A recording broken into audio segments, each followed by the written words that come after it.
Vsem, ki spremljate to televizijsko oddajo, naj velja iskren in prisrčen pozdrav. V letu sta dva najlepša meseca, maj in oktober.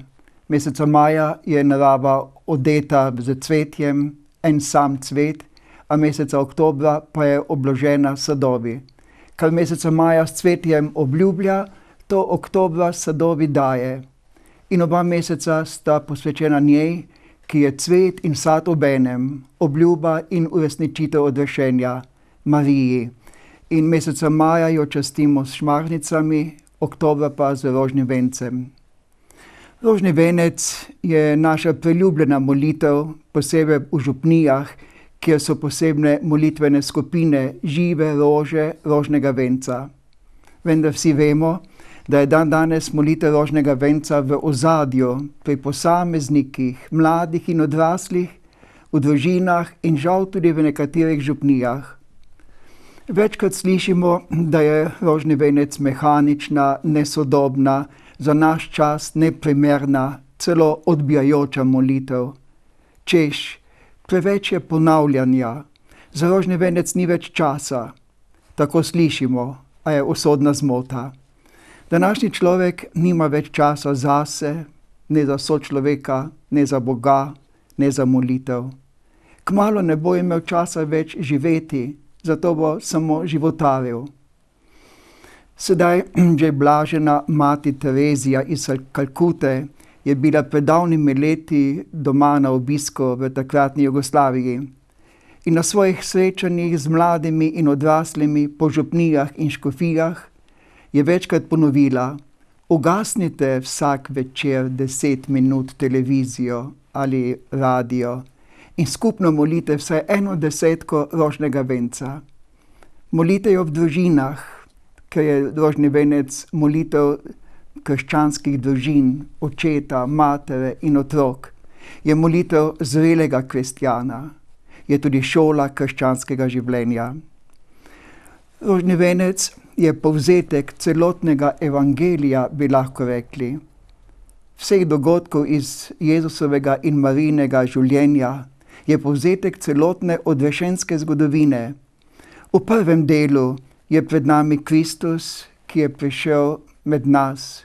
Za ta del bi lahko zapisali besede: Bog je svet tako ljubil, da je poslal svojega edinorojenega sina, da bi se nihče, kdor vanj veruje, ne pogubil, ampak imel večno življenje.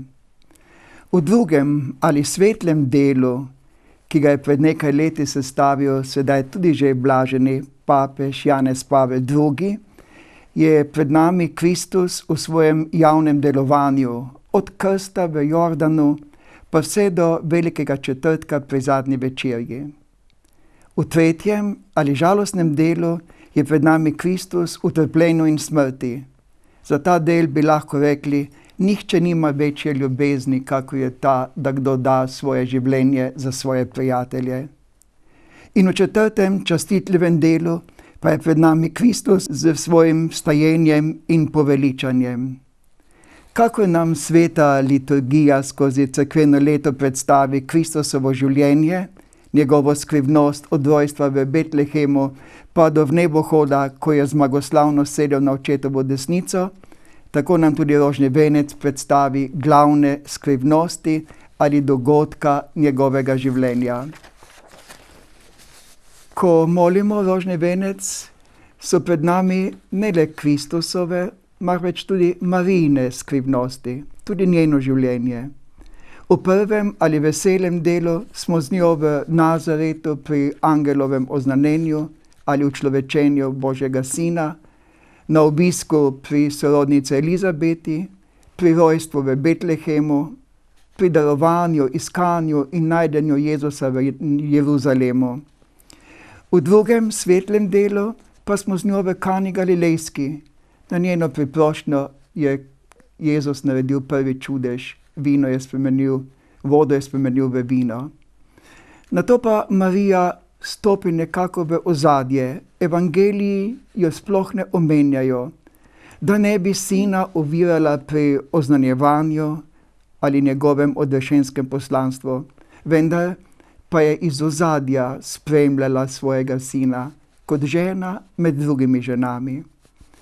V tretjem ali žalostnem delu rožnega venca pa je zopet v bližini svojega sina, saj ga je srečala na križevem potu, saj je stala na veliki petek pod križem, saj ga je sprejela mrtvega v svoje naročje. In tako je svojo daritev pridružila sinovi daritvi in postala soodrešiteljica vsega človeštva. V četrtem ali častitljivem delu rožnega venca smo skupaj z njo apostoli in prvimi kristjani v molitvi in pričakovanju prihoda Svetega Duha. Končno smo z njo pri njenih zadnjih dogodkih zemeljskega in prvem dogodku njenega poveličanega življenja v nebesih, se pravi pri njenem vnebovzetju in kronanju v nebeški slavi. Da, v rožnem vencu so pred nami tudi skrivnosti Marijinega življenja. V starih časih, ko ljudje še niso znali brati ali pisati, so prizore iz njunega življenja, se pravi prizore iz Svetega pisma, upodabljali, naslikali, izvezljali iz lesa ali izklesali iz kamna. O tem pričajo mogočni vhodi ali portali gotskih katedral ali freske in poslikave v cerkvah. To so imenovali svetopismo ubogih. Niso znali brati ali pisati, znali pa so gledati in premišljevati. Zato so dobro poznali svetopismo, Jezusovo in Marijino življenje. Še danes občudujemo njihovo umetnost, njihovo vero in doživljanje svetega. Nekaj podobnega je rožni venec. Ni potrebno biti znanstvenik, učenjak ali teolog.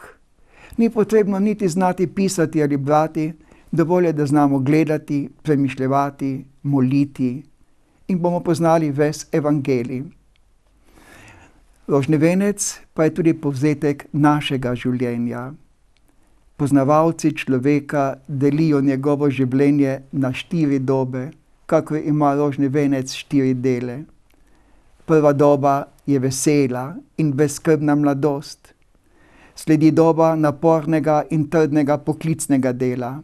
Tej sledi jesen ali večer našega življenja, ali častitljiva starost in končno prihod na cilj, kamor smo vsi usmerjeni, to je naše poveličanje in večno življenje.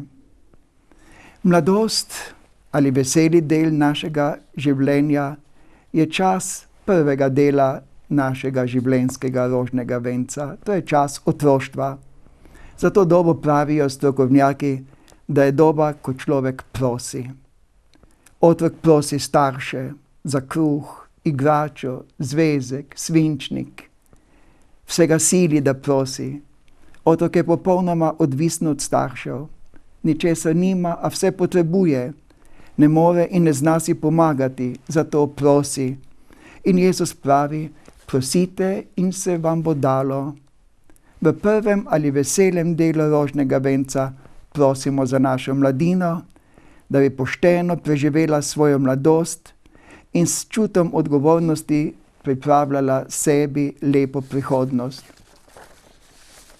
Torej vsi vemo, da veseli del našega življenja hitro mine in sledi odrasla doba, ko človek stopi v zrela leta, v svoj življenjski poklic. V tej dobi pravijo psihologi, da človek išče zaposlitev, poklicno delo, sočloveka, ki ga bo spremljal in skupaj z njim živel. Človek išče resnico in pravico, išče odgovore na velika in zagonetna življenjska vprašanja. Skratka, človek išče srečo. V potu svojega obraza si služi vsakdanji kruh.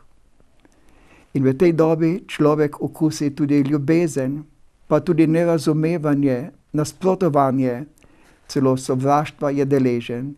In človek išče rešitve vsega tega. Da, Jezus pravi, iščite in boste našli. V drugem ali veselem delu rožnega venca molimo za vse tiste, ki iščejo srečo in odgovore na življenjska vprašanja, da bi iskali po pravi poti in bili deležni svetlobe pravega spoznanja. Tretja doba našega življenja je jesen ali večer življenja.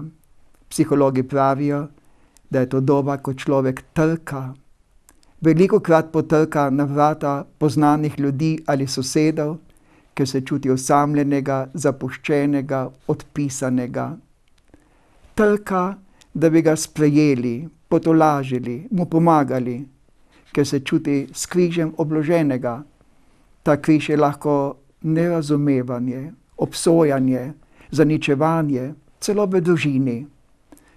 To je doba, ko celo poročni prstani postanejo trnova krona.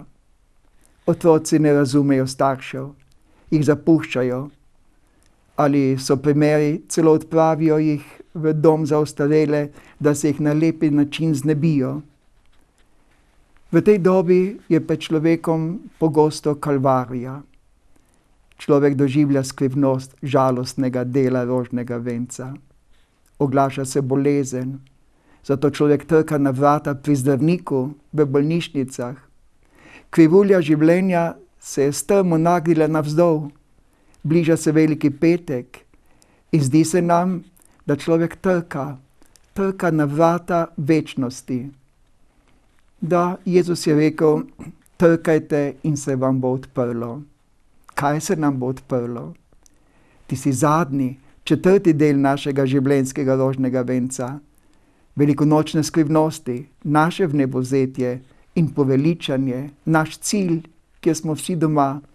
Zato je upravičeno blaženiškov Slomšek zapel tisto pesem: V nebesih sem doma, tam Jezus krono da, tam je moj pravi dom, tam večno srečen bom. Tako se v rožnem vencu zvrstijo vse skrivnosti, ne samo Kristusovega in Marijinega življenja, marveč tudi našega življenja. Upravičeno poje pesem, molitev lepa za vsak dan, le moli rad jo, o kristjan, če človek star je ali mlad, naj rožni venec moli rad.